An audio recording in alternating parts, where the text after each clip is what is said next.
The US state of Georgia is at the centre of a new culture war after a procession of woke corporates sided with the Democrats to oppose new voting laws passed by the state's Republican majority Congress. The legislation, which requires the use of photo ID or utility bills, power bills, etc., to check absentee ballot requests, has been panned as an assault on voters' rights by critics, including the chief executives of Coca-Cola and Delta Airlines, who are headquartered in the southern state of Georgia.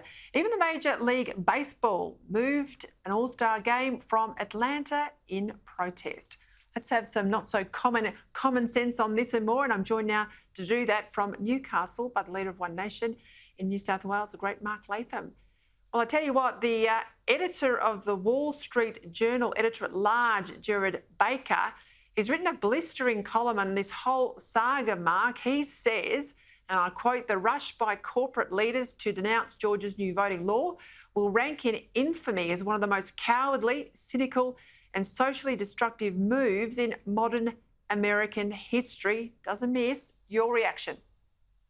Well, it's one of the most absurd things you'll ever hear, Peter. I mean, you and I would have grown up on the idea, widespread around the world, that the United States was the greatest democracy we've ever seen. But the recent presidential election, where in some states deliberately the Democrats were making it incredibly easy for people to vote postal and absentee, to the point where they weren't matching signatures. They could have matched signatures to get proof of identity, and they chose not to.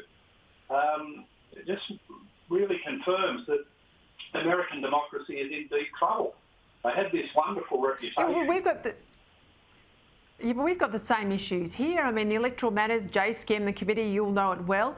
It's been arguing for ID to be introduced in Australian elections when you go on the ballot at the roll and when you turn up at the ballot box on polling day, that you should have some form of ID before you're allowed to mark your paper. I think it's common sense, but it still hasn't been done.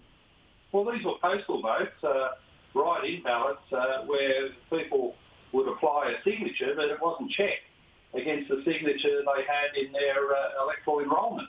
So it was open to abuse, and there's an open verdict in that regard. That Trump still insisting he was robbed, but it was open to abuse, and you'd imagine with all the Trump hatred, it would have been abused in some significant way. But now, in the state of Georgia, all they're asking for, they're not even matching signatures, they're just asking for a driver's licence number or a state ID number, a utility bill or a bank statement to give some proof of who you are.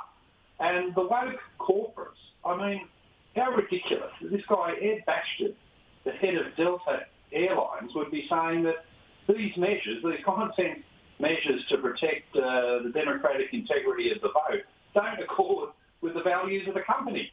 They run airlines, they run air flights.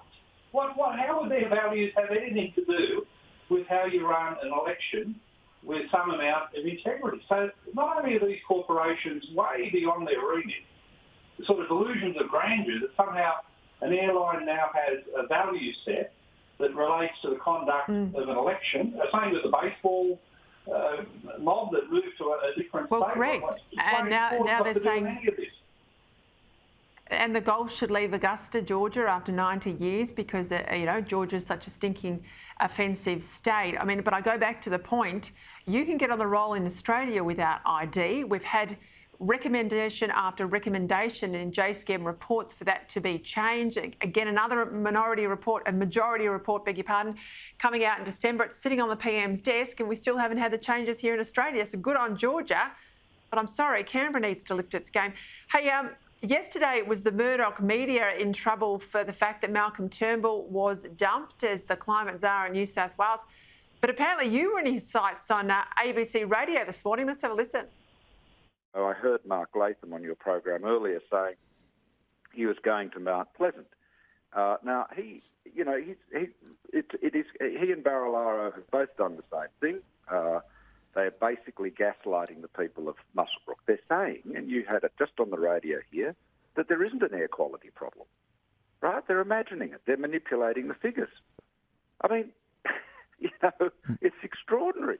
I mean, this utter patronising indifference to the health of people in the utter hunter. Well, you're gaslighting now, Mark Latham. Well, I was at Mount Pleasant there at Muswellbrook today, and the air quality was magnificent. It felt like fresh country air. And Malcolm Turnbull was completely demolished by Ray Hadley on the Radio 2GB program yesterday, the one where John Barilaro announced that Turnbull was out, because Hadley busted him for shocking cherry picking. Turnbull used some air quality data on the 1st and 8th of March that was way off the radar, very high readings, but either side of those hourly readings, they were very low, and the daily averages were entirely acceptable in terms of air quality. So Turnbull deliberately took some figures that were an anomaly, cherry-picked them, and said, oh, this is indicative of an air quality disaster in the Hunter Valley. Now, Peter, I'm sure the air quality right there on Sydney Harbour, his harbourside mansion at Point Piper, has probably got a few little issues, but in Muswellbrook today it was good. The overall data for the 1st and 8th of March, these were Turnbull's selected days in a letter he wrote with his wife to try and stop the Mount Pleasant mine and put 1,300 jobs at risk. The data for those 2 days on average was well within the safe, healthy level. So Malcolm Turnbull is doing the gaslighting, the deception, the cherry picking from Potts Point to try and rub out working class blue collar jobs in the Hunter Valley. At the height of this guy, a billionaire, to be worried about and writing about his property 20 kilometres away using cherry picked air quality data, when in fact there's no problem there that can be identified in any serious way, and we need the jobs. We need the jobs in the Hunter Valley. We don't need a vandal like Turnbull trying to throw people on the welfare scrap heap. There you go, Mark Latham. Let's trust the science. Throw it back at him. Thanks for your time tonight. That's it, yeah.